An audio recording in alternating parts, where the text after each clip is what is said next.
بسم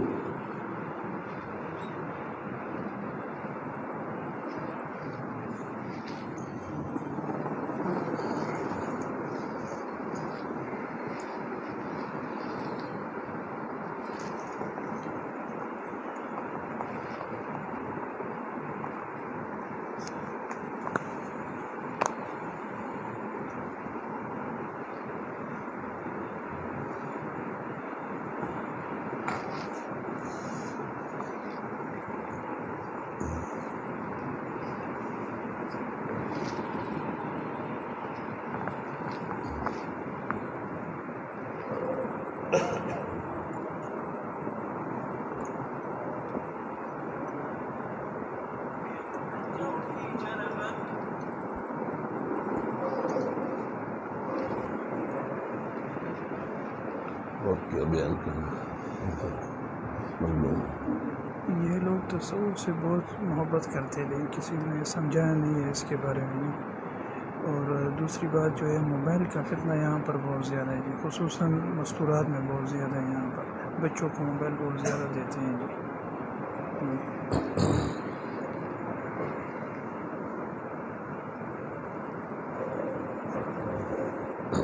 الحمدللہ وکفی والسلام علی عبادہ الذین اصطفی اما بعد فاعوذ باللہ من الشیطان الرجیم بسم اللہ الرحمن الرحیم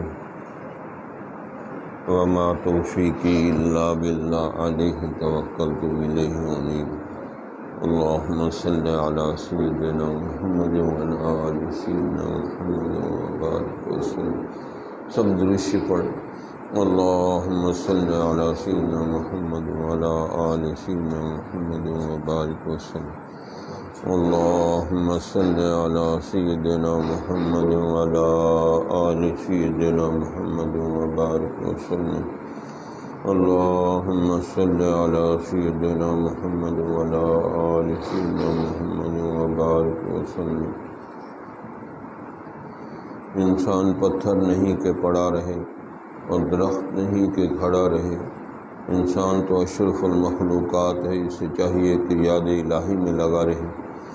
انسان اس دنیا میں نہ اپنی مرضی سے آیا ہے نہ اپنی مرضی سے جا سکتا ہے. اس کو کوئی حق نہیں پہنچتا کہ یہ درمیانی وقفہ اپنی مرضی سے گزارے.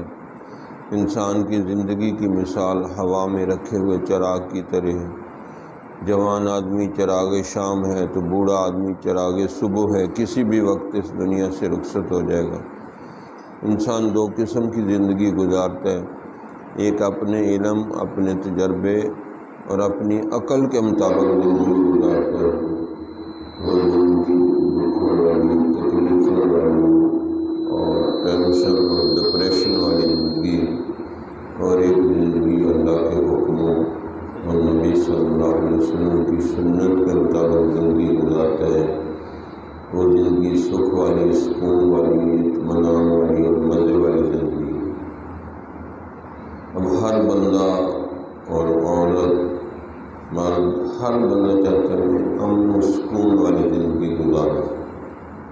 تو سکون والی زندگی گزارنے کے لیے چند طریقے ہیں جس کی وجہ سے آپ کو امن و سکون والی، مزے والی زندگی نصیب ہوگی. سب سے پہلے تو اللہ نے جو سب سے بڑی انسان کو نعمت دی ہے اس کی قدر کرے، اس کا شکریہ ادا کرے. اور وہ سب سے بڑی نعمت ایمان کی نعمت ہے کہ لا الہ الا اللہ محمد رسول اللہ پڑھنے کی توفیق عطا فرمائی. یقین کریں، آپ قرآن کھول کے دیکھیں، ایمان کے بارے میں اللہ تعالی نے ایسی ایسی باتیں فرمائی ہیں کہ بندہ حیران ہو جائے. 14واں پارہ شروع ہو رہا ہے، اللہ تعالی نے فرمایا کہ ایمان ایسی زبردست نعمت ہے کہ قیامت والے دن جو بڑے بڑے کافر ہوں گے، بڑے بڑے بدماش اور بڑے بڑے کافر، خاص طور سے کفار جو ہوں گے، سیکولر جو ہوں گے، تو یہ حسرت کریں گے، تمنا کریں گے، ربما یود الذین لو کانوا مسلمین، کہ کافر یہ تمنا و حسرت کریں گے کاش ہم بھی کلمہ پڑھ کے مسلمان ہو جاتے، اور یہ نعمت اللہ نے ہمیں مفت میں دے دی۔ ماں باپ مسلمان تھے، ہم بھی مسلمان ہیں، اور اگر اس نعمت کی قدر و قیمت پوچھنی ہے تو میدان حشر میں پتہ چلے گا، آج نہیں پتہ چل رہا ہے۔ آج تو اسلام آباد، کراچی، بڑے بڑے شہروں میں 100 روپے میں ایمان بیچ دیتے ہیں، بے ایمانی کرتے ہیں، ایمان بیچ دیتے ہیں۔ تو ایمان کی قدر و قیمت اللہ سے پوچھیں۔ کافر، تیسرا پارہ ختم ہو رہا ہے کہ کافر اگر زمین بھر کی سونے کی بن جائے اور سونے کی زمین اللہ کو دے دیں کہ مجھے جہنم سے نکال دیں، اللہ نہیں نکالے گا، ہمیشہ جہنم میں پڑے رہیں گے۔ لیکن ایمان یقین والے کو اس کے گناہوں کی سزا بھگت کے کبھی نہ کبھی یہ کلمہ اس کو جہنم سے نکال دے گا۔ تو یہ ثابت ہوا کہ یہ کلمہ زمین بھر کے سونے سے بھی زیادہ قیمتی ہے۔ اب اتنی بڑی نعمت کا ہم نے کبھی نفل پڑھ کے شکر ادا کیا؟ خصوصاً عورتوں نے کبھی شکر ادا کیا؟ یقین کریں آج اس کی قدر نہیں۔ میں اسلام آباد میں بڑے بڑے ڈاکٹر، انجینئر، پروفیسر، وکیل، ان سے خطاب کر رہا تھا، اور بیان کرتے کرتے میرے منہ سے نکل گیا کہ یہ کلمہ 1 کروڑ روپے سے قیمتی ہے۔ تو ایک ڈاکٹر کہنے لگے آپ کو پتہ ہے کہ 1 کروڑ کتنا ہوتا ہے؟ میں نے کہا جی پتہ ہے 1 کروڑ کتنا ہوتا ہے۔ تو اس نے کہا ثابت کریں، ہمیں تو کلمہ مفت میں ملا ہے، آپ کہتے ہیں 1 کروڑ روپے کا ہے، تو ثابت کریں کہ یہ کلمہ 1 کروڑ سے کیسے قیمتی بن گیا۔ تو اس کو میں نے بتایا کہ ایک میز پہ لا الہ الا اللہ محمد رسول اللہ لکھ کے رکھ دیں، دوسرے میز پر 1 کروڑ روپیہ رکھ دیں، اور آپ کو اجازت ہے دونوں میں سے ایک رکھ لو، ایک چھوڑ دو۔ تو بتائیں ڈاکٹر، انجینئر، پروفیسر، آپ بتاؤ کہ کیا چیز رکھیں گے، کیا چھوڑیں گے؟ انہوں نے کہا جی جو مرضی ہو جائے، کلمہ تو نہیں چھوڑ سکتے۔ تو میں نے کہا ثابت ہو گیا کہ 1 کروڑ کو آپ نے چھوڑ دیا، 1 کروڑ کو لات مار دی، لیکن کلمے کو نہیں چھوڑا، تو کلمہ 1 کروڑ روپے سے بھی زیادہ قیمتی ہے۔ آج ہمیں اس ایمان اور قدر کلمے کی قدر نہیں ہے، اسی لیے نماز نہیں پڑھتے، من مرضی کی زندگی گزار رہے ہیں۔ یقین کریں اس کلمے کی قدر بہت بڑی قدر ہے، اس کی منڈی میدان حشر ہوگا، وہاں پتہ چلے گا کہ اس کلمے کی کیا قدر ہے، دنیا میں نہیں ہمیں پتہ چل رہا۔ جیسے ایک شاعر تھا نا، وہ نظمیں اور غزلیں لکھتا تھا، تو بیوی کو کہتا میں نے آج 1 لاکھ روپے کی نظم لکھی، 1000 کی غزل لکھی ہے۔ اب وہ سادہ بیوی تھی، وہ کہیں سفر پہ گیا تو وہ 1000 روپے کی غزل اٹھا کے نا سبزی والے کی دکان پہ گئی کہ 500 کی سبزی دے دیں، 500 واپس دے دیں۔ اس نے اٹھا کے نالی میں پھینکی کہ کبھی غزلوں کی بھی سبزی آئی ہے، تیرا دماغ خراب ہے، بھاگ ادھر سے، کوئی سبزی وبزی نہیں ہے۔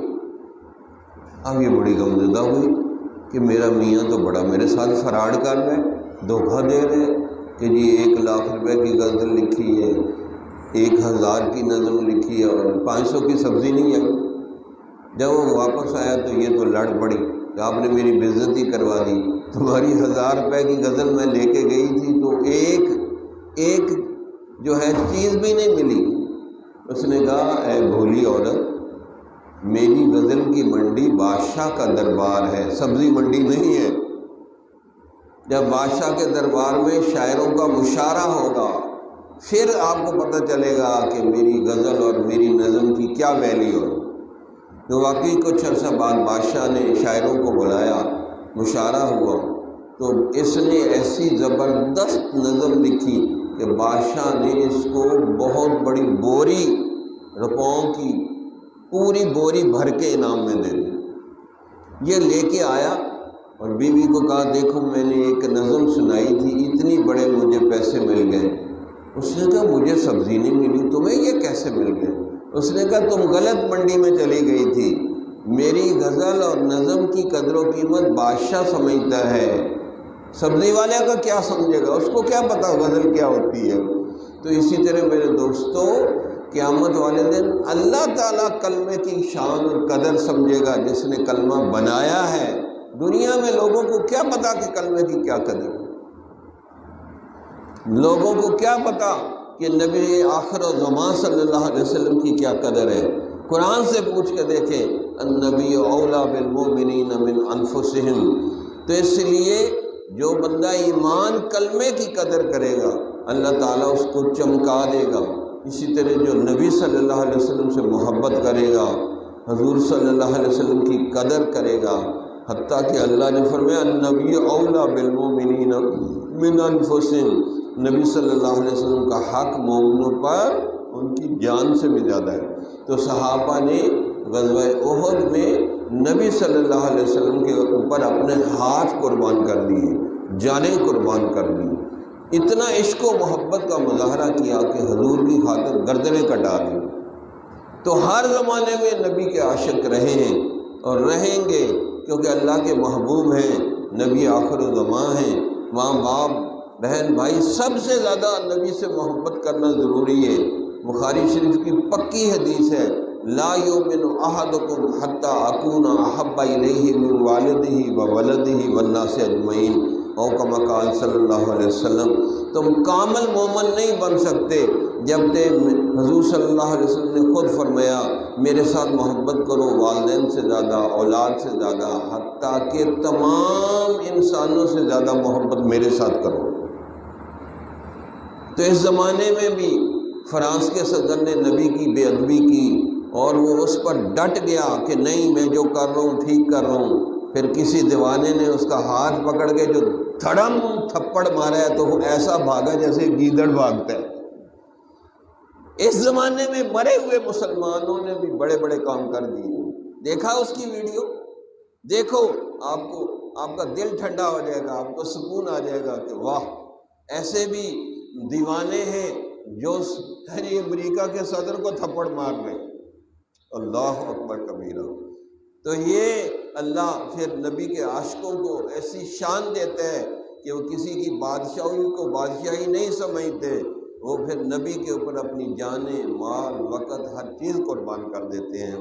تو واقعی ہم نے دیکھا ہے جو حضور صلی اللہ علیہ وسلم کی محبت عاشقانہ، والہانہ، جنونی محبت پیدا کرتا ہے، اس کو اللہ تعالیٰ سکون عطا فرما دیتے ہیں، اطمینان عطا فرما دیتے ہیں، اس کو ایک زندگی کا مزہ آ جاتا ہے، کیونکہ حضور صلی اللہ علیہ وسلم کی محبت ہر مسلمان کے اوپر ضروری ہے، اور محبت بھی ایسی کہ ساری چیزوں سے محبت ہوتی ہے۔ حضرت عمر رضی اللہ تعالیٰ عنہ سے حضور نے پوچھا آپ کو کس سے زیادہ محبت؟ کہا یا رسول اللہ پہلے اپنے جسم جان سے، پھر آپ سے۔ آپ نے ایسے تھوڑا جلال سے دیکھا، کہا عمر کیا کہہ رہے ہو؟ فوراً سمجھ گئے کہ نبی چاہتا ہے کہ اللہ کی خاطر میرے سے سب سے زیادہ محبت کرو۔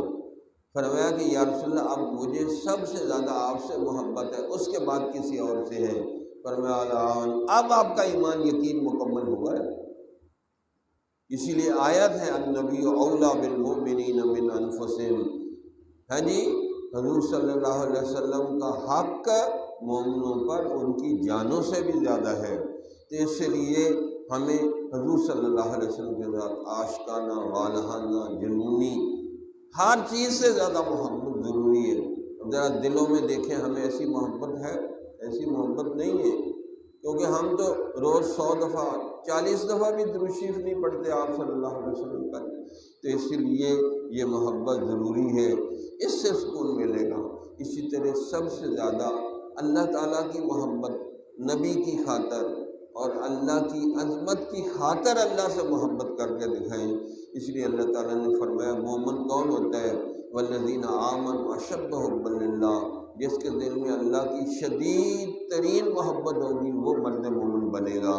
تو اس لیے ساری چیزوں کی محبت سے اوپر اللہ کے نبی کی محبت اور اللہ کی محبت ہونی چاہیے۔ اس لیے حدیث میں فرمایا بلغوا عنی ولو آیا، اگر سارا قرآن نہیں آتا کم از کم ایک آیت ہی سیکھ لو۔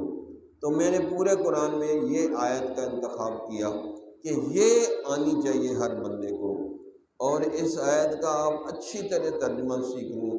سورۃ توبہ کی شاید آیت نمبر 16 ہے یا 24 ہے۔ اللہ تعالیٰ کا ارشاد گرامی ہے، قُلْ إِنْ كَانَ آبَاؤُكُمْ، اے نبی امت کو کہہ دو کہ اگر باپ کی محبت اللہ رسول جہاد سے زیادہ ہے، بیٹوں کی محبت اللہ رسول جہاد سے زیادہ ہے، بھائیوں کی محبت اللہ رسول جہاد سے زیادہ ہے، قُلْ إِنْ كَانَ آبَاؤُكُمْ وَأَبْنَاؤُكُمْ وَإِخْوَانُكُمْ وَأَزْوَاجُكُمْ، بیویوں کی محبت اللہ رسول سے جہاد سے زیادہ ہے، اور ازواج کا معنی خاوند ہی ہوتا ہے، بیوی ہوتا ہے، اور عورتوں کے دل میں خاوندوں کی محبت زیادہ ہے اور اللہ رسول اور جہاد کی محبت کم ہے۔ قُلْ إِنْ كَانَ آبَاؤُكُمْ، یہ شیشہ دکھایا اللہ نے ہم سب کو کہ دیکھو تم کہاں پھنسے ہوئے ہو۔ قُلْ إِنْ كَانَ آبَاؤُكُمْ وَأَبْنَاؤُكُمْ وَإِخْوَانُكُمْ وَأَزْوَاجُكُمْ وَعَشِيرَتُكُمْ، اور خاندان برادری کی محبت اللہ رسول جہاد سے زیادہ ہے، وَأَمْوَالٌ اقْتَرَفْتُمُوهَا، وہ مال جو تم نے کمائے ان کی محبت اللہ رسول جہاد سے زیادہ ہے، وَتِجَارَةٌ تَخْشَوْنَ كَسَادَهَا، وہ تجارت جس کے گھاٹا پڑنے کا تمہیں خطرہ ہے اس کی محبت اللہ رسول جہاد سے زیادہ ہے، وَمَسَاكِنُ تَرْضَوْنَهَا، وہ مکان جو تمہیں پسند ہے ان کی محبت اللہ رسول جہاد سے زیادہ ہے۔ ان دنیا کی چیزوں کی محبت آپ کے دل میں اللہ رسول جہاد سے زیادہ ہے، تو پھر کیا ہوگا آپ کے ساتھ؟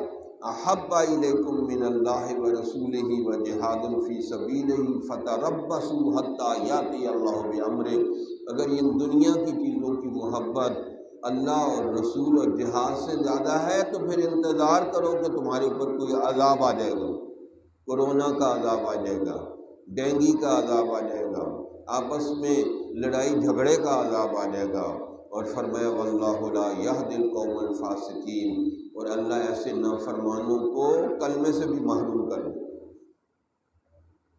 یہ آیت ہے، اس میں ہم دیکھیں کہ ہم کہاں پھنسے ہوئے ہیں، کس جگہ اللہ کا حکم توڑ رہے ہیں۔ لا اطاعت فی معصیت الخالق، جس چیز میں اللہ کی نافرمانی ہو اس میں مخلوق کی اطاعت جائز نہیں ہے۔ اگر والد کہے کہ داڑھی مونڈ دو، پگڑی اتار دو، تو اس کی بات ادب کریں گے لیکن اس کی بات نہیں مانیں گے، کیونکہ اللہ رسول نے پگڑی اور داڑھی کا حکم دیا، تو یہ اصول بتا دیا حدیث شریف کے اندر۔ تو اس لیے اللہ کے اور رسول کی اور جہاد کی محبت ساری محبتوں سے اوپر ہونی چاہیے۔ اگر یہ محبت نہیں ہے تو پھر ہمارے اندر منافقت پیدا ہو رہی ہے، ہمارے اندر مختلف بیماریاں پیدا ہو رہی ہیں، ٹینشن، ڈپریشن اور گھبراہٹ، ان نون فیئر، انجانا خوف، جیسے عورتوں میں بہت ہی ہوتا، وہم کی بیماری لگ جاتی ہے، عورتوں کو وہم کی بیماری بہت لگتی ہے۔ اسی طرح اور بہت سے عذاب، ان عذابوں میں سے ماڈرن نیا عذاب کیا ہے؟ موبائل۔ مردوں کے پاس تو ہے ہی ہے، میں نے تو سوچا تھا کہ کہتے پٹھان عورتوں کو موبائل نہیں استعمال کرنے دیں، اور یہاں تو اتنی وہ آگے چلی گئی کہ عورتوں کے پاس بھی موبائل ہے، بچوں کے پاس بھی موبائل ہے۔ اللہ اکبر کبیرہ۔ اور یہ موبائل بندے کو بے نمازی بنا دیتے ہیں، یہ بندے کو فاسق و فاجر بنا دیتے ہیں، حتیٰ کہ موبائل کے اوپر ایسی غلط چیزیں آ جاتی ہیں کہ بندے کے ایمان کا بیڑا غرق ہو جاتا ہے۔ حدیث میں آتا ہے قرب قیامت میں اتنے فتنے ہوں گے کہ انسان صبح کو مسلمان ہوگا، شام کو کافر ہو جائے گا، شام کو مسلمان ہوگا، صبح کافر ہو جائے گا۔ ایسی ایسی غلط چیزیں دیکھیں گے کہ بندے کے سینے سے ایمان نکل جائے گا۔ تو اس لیے بھائی یہ ایمان سوز فتنہ ہے، ایمان کو جلا دینے والا فتنہ ہے یہ موبائل۔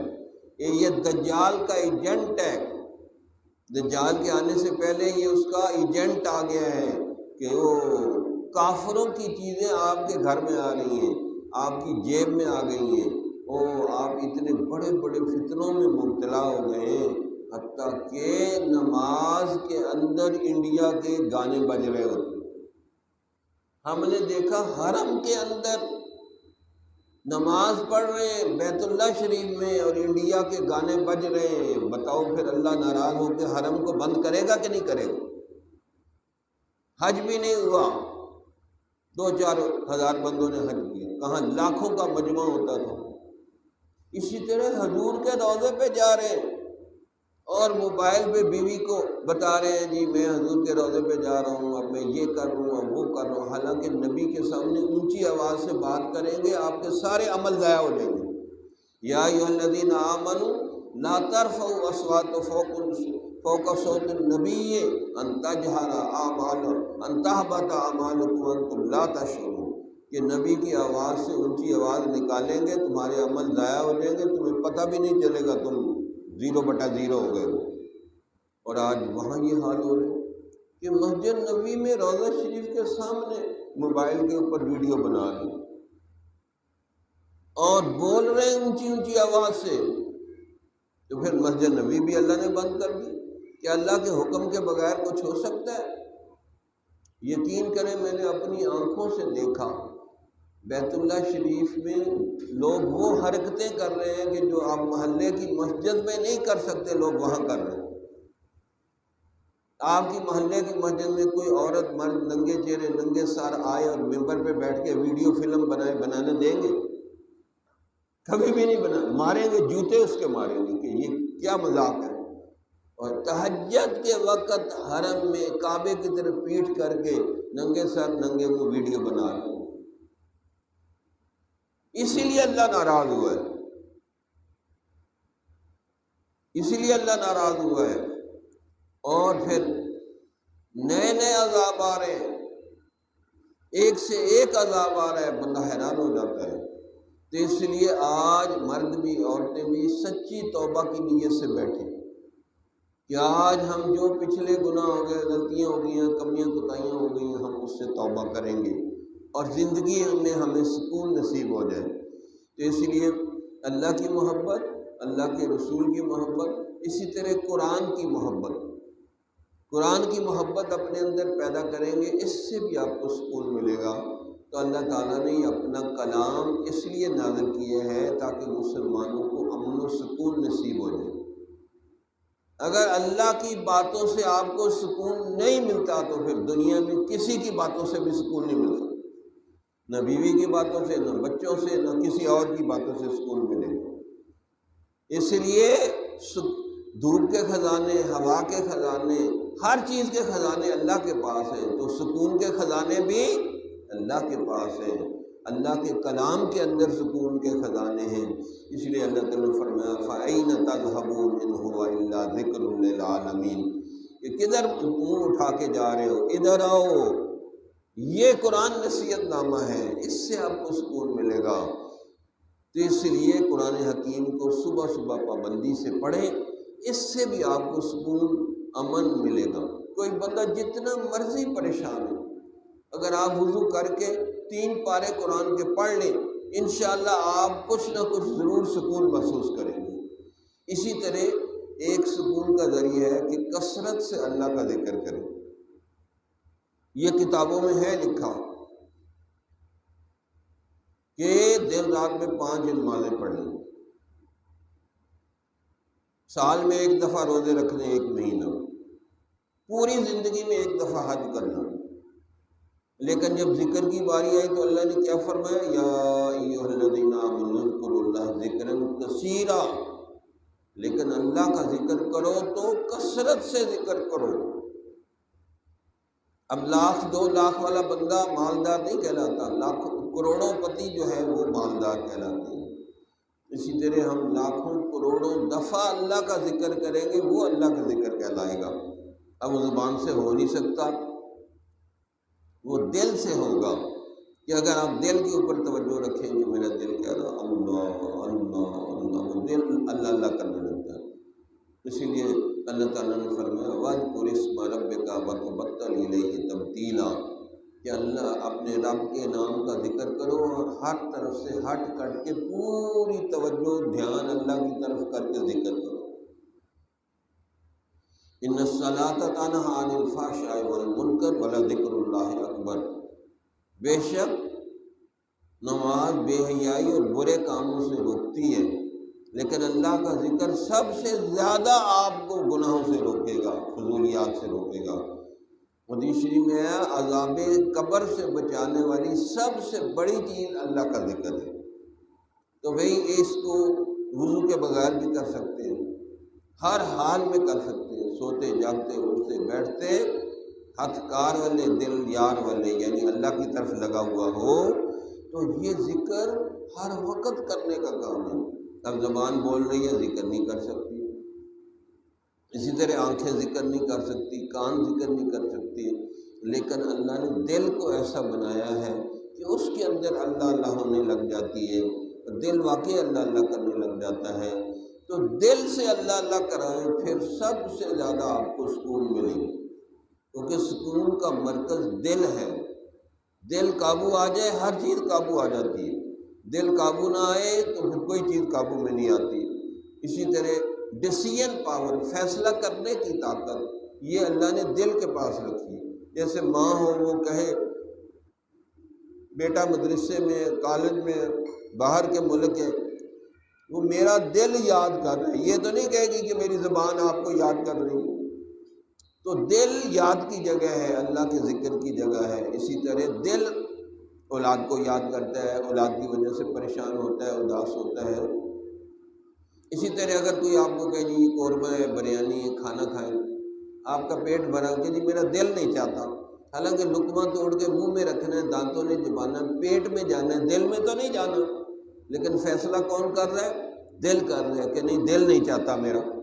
کوئی کہے جی آئے احمد آباد مری کی سیر کو جاتے ہیں، اب کہ میرا دل نہیں چاہتا، حالانکہ پاؤں نے چل کے جانا ہے، دل نے تو نہیں چل کے جانا، لیکن فیصلہ کون کر رہا ہے؟ دل کر رہا ہے۔ تو اس لیے حدیث شریف نے فرمایا کہ اگر اس جسم میں گوشت کا لوتھڑا دل ہے، اگر وہ بن جائے تو ہر چیز بن جاتی ہے، اگر وہ بگڑ جائے تو پورا جسم بگڑ جاتا ہے۔ تو اس دل میں اللہ اللہ سوچنی ہے، میرا دل کہہ رہا ہے اللہ اللہ اللہ، اس سے سب سے زیادہ بندے کو سکون ملتا ہے، اطمینان ملتا ہے۔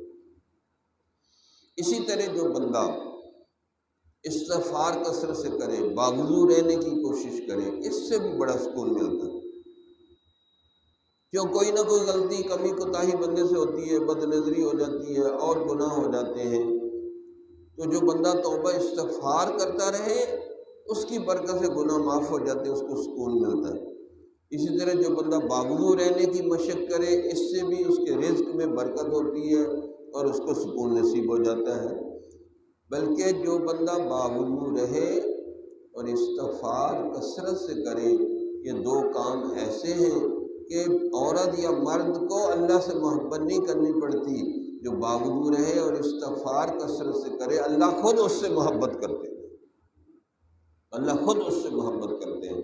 ان اللہ یحب التوابین ویحب المتطہرین، بے شک اللہ توبہ استغفار کرنے والوں سے بھی محبت کرتا ہے اور باوضو رہنے والے، پاک صاف رہنے والوں سے بھی محبت کرتا ہے۔ تو یہ وہ حقائق ہیں جو قرآن سے ثابت ہے، تو اس لیے ہمیں استغفار بھی کثرت سے کرنا چاہیے، باوضو بھی رہنا چاہیے، اس سے آپ کو سکون دل نصیب ہو جائے گا اور آپ کی زندگی اسی دنیا میں جنت کا مزہ آنا شروع ہو جائے گا۔ یہ نہیں کہ آپ نماز پڑھیں، تہجد پڑھیں، ذکر فکر کریں، اللہ سب ادھار کر رہا ہے جی مرنے کے بعد یہ ملے گا وہ ملے گا، نہیں۔ جو بندہ اخلاص کے ساتھ اللہ کو یاد کرتا ہے، تہجد پڑھتا ہے، نمازیں پڑھتا ہے، تو اللہ تعالیٰ جنت کی پہلی قسط اس دنیا میں دے دیتا ہے، سکون کی شکل میں، اس کو سکون ہی سکون نصیب ہو جاتا ہے۔ یہیں بہشت بھی ہے، حور و جبریل بھی ہے، تیری نگاہ میں ابھی شوخی نظارہ نہیں، تو اس بندے کو امن و سکون نصیب ہو جاتا ہے۔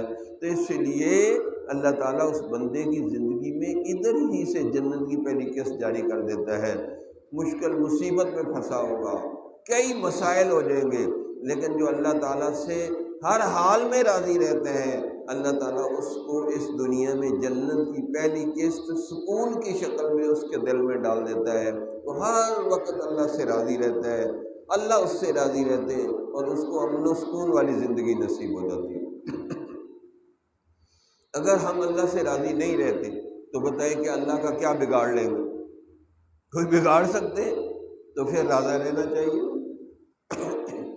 جب ہم اللہ کا کچھ بگاڑ ہی نہیں سکتے، بندے ہیں، غلام ہیں، تو پھر ہر حال میں اللہ سے راضی رہیں اور اس میں یہ سوچیں کہ اگر کوئی مشکل آ گئی، مصیبت آ گئی، کوئی بھی مسئلہ آ گیا تو سوچیں کہ اللہ میری آزمائش کر رہے ہیں، امتحان کر رہے ہیں، یہ آزمائشستان ہے یہ دنیا۔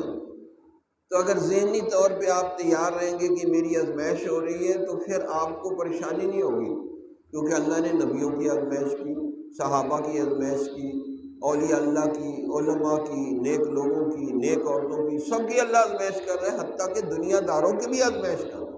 فَمَن يَعْمَلْ مِثْقَالَ ذَرَّةٍ خَيْرًا يَرَهُ وَمَن يَعْمَلْ مِثْقَالَ ذَرَّةٍ شَرًّا يَرَهُ۔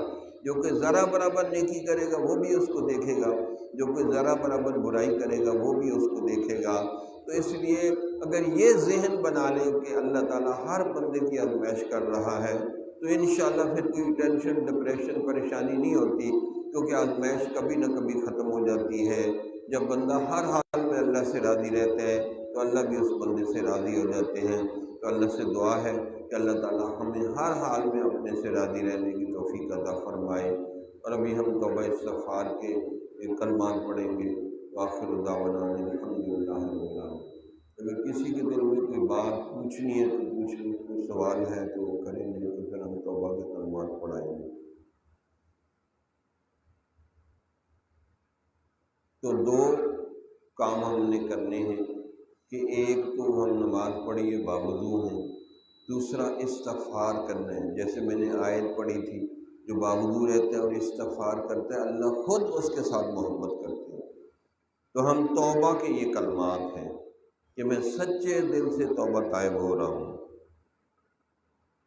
کیونکہ حدیث میں آتا ہے جددوا ایمانکم، اپنے ایمان کی تجدید کرو، توبہ استغفار کرو اور ایمان کو نیا سے نیا بناؤ، ایمان میں جوش جذبہ پیدا کرو۔ تو باوضو ہیں اور استغفار ہم کریں گے، توبہ کریں گے، انشاءاللہ اس کی برکت سے اللہ ہم سب کے پچھلے گناہ معاف فرما دے گا۔ تو اس میں تین نیتیں کرنی ہیں کہ میں ہمیشہ ہر حال میں اللہ سے راضی رہوں گا، اللہ میرے سے راضی ہوں۔ دوسرا، میں اپنے ظاہری باطنی چھوٹے بڑے گناہوں سے توبہ کرتا ہوں۔ تیسرا نیت یہ کرنی ہے کہ میں کامل اتباع سنت کروں گا، اس کے لیے عشق رسول پیدا کروں گا اور درود شریف کی کثرت سے پڑھنے کی کوشش کروں گا۔ تو یہ تین نیتیں کر لیں تو یہ توبہ کے کلمات ہیں۔ اگر اپنی اصلاح کی، تربیت کی اور سکون حاصل کرنے کی نیت کریں گے کہ میں اپنی اصلاح و تربیت بھی کروانا چاہتا ہوں، تو انشاءاللہ یہ نیت کریں گے تو چند وظائف بتائیں گے، اس کی برکت سے آپ کی اصلاح ہوگی، تربیت ہوگی اور آپ کو امن و سکون ملنا شروع ہو جائے۔ ان وظائف کے ذریعے لاکھوں نہیں کروڑوں لوگوں کو سکون ملا ہے۔ تو انشاءاللہ آپ بھی توبہ کر کے یہ وظائف کرنا شروع کریں تو انشاءاللہ آپ کو بھی سکون ملے گا۔ اور یہ سارے وظائف میں نے کچھ کتابوں کے اوپر لکھے ہوئے، آپ ان کو لیں گے تو انشاءاللہ جو ہے آپ کو یہ ان پر عمل کرنے کی توفیق نصیب ہو جائے گی۔ تو اب ہم توبہ کے کلمات پڑھتے ہیں۔ الحمدللہ وکفی وسلام علی عبادہ الذین اصطفی، اما بعد۔ یہ پیچھے پیچھے پڑھتے ہیں۔ اعوذ باللہ من الشیطان الرجیم۔ اسی طرح عورتیں بھی اپنی اصلاح و تربیت کے لیے، سکون حاصل کرنے کے لیے اور گھروں میں امن و سکون کے لیے یہ توبہ کے کلمات پڑھتی رہیں۔ اعوذ باللہ من الشیطان الرجیم، بسم اللہ الرحمن الرحیم،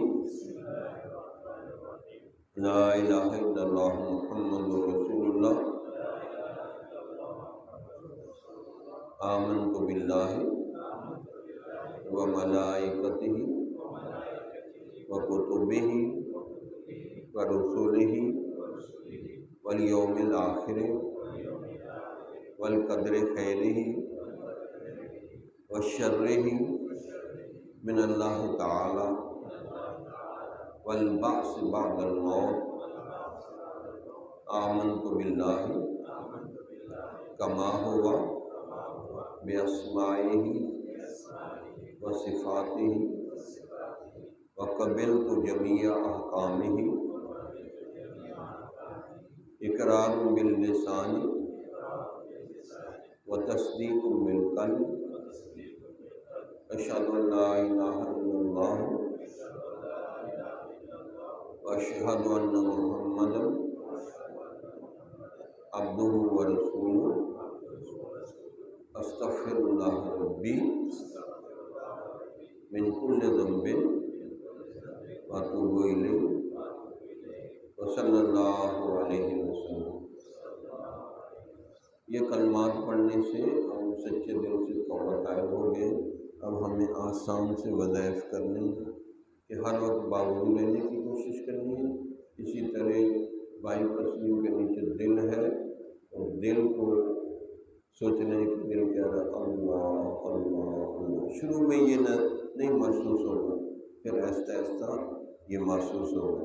اسی طریقے سے 100 دفعہ استغفار، استغفر اللہ ربی من کل ذنب واتوب الیہ۔ اسی طرح 100 دفعہ درود شریف، اللہم صلی علی سیدنا محمد وعلی آل سیدنا محمد وبارک وسلم۔ 100 دفعہ مشکل ہو تو کم و کم 40 دفعہ تو ضرور ہی کریں۔ اس طرح ایک پارہ آدھا پارہ قرآن کی تلاوت کریں۔ اسی طریقے سے ہر وقت یہ سوچنا ہے، دل کہہ رہا ہے اللہ اللہ اللہ۔ شروع میں نہیں کرے گا، بعد میں پابندی سے آپ کریں گے تو شروع ہو جائے گا۔ اسی طرح پوری توجہ سے اللہ کی طرف بیٹھنا ہے، اس سے بھی اللہ کی خصوصی رحمت آتی ہے۔ تو ہم اس وقت میڈیٹیشن مراقبہ کریں گے تو انشاءاللہ اس کی برکت سے خصوصی طور پر اللہ کی محبت و معرفت نصیب ہو جائے گی۔ تو ابھی ہم تھوڑی دیر مراقبہ کریں گے، سب آنکھیں بند کر لیں۔ یہ تصور کریں کہ اللہ کی رحمت آ رہی ہے، میرے دل میں سما رہی ہے، میرے دل کی سیاہی ظلمت صاف ہو رہی ہے، اور دل شکریہ کے طور پہ کہہ رہے ہیں اللہ اللہ اللہ اللہ۔ غنیمت سمجھ لو مل بیٹھنے کو، جدائی کی گھڑی سر پر کھڑی، غنیمت سمجھ زندگی کی بہار، آنا نہ ہوگا یہاں بار بار۔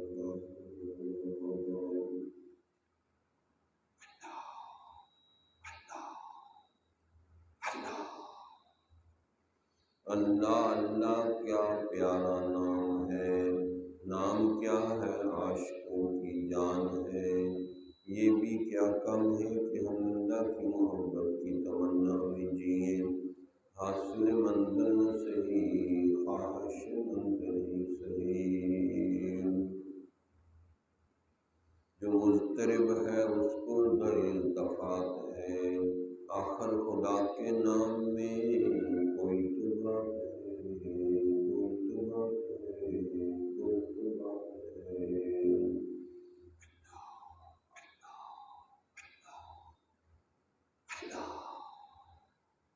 لا الہ الا اللہ، اللہم صلی علی سیدنا محمد وعلی آل سیدنا محمد۔ ربنا ظلمنا انفسنا وان لم تغفر لنا وترحمنا لنکونن من الخاسرین۔ یا اللہ ہم سب کے ظاہری باطنی چھوٹے بڑے گناہوں کو معاف فرما، عزت و فلت و ذلت سے محفوظ فرما۔ یا اللہ اپنا قرب اور محبت نصیب فرما۔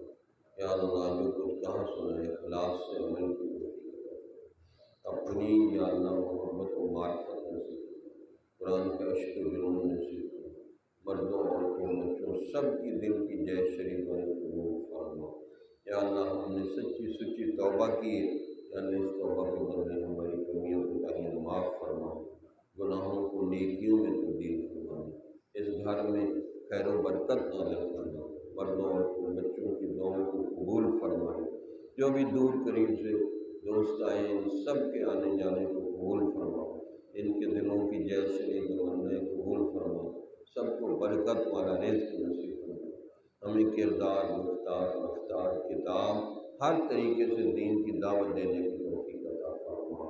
یا اللہ جو دلوں کے راز جانتے ہیں سب کے دلوں کی جیسے قبول فرما، اور آخری وقت اللہ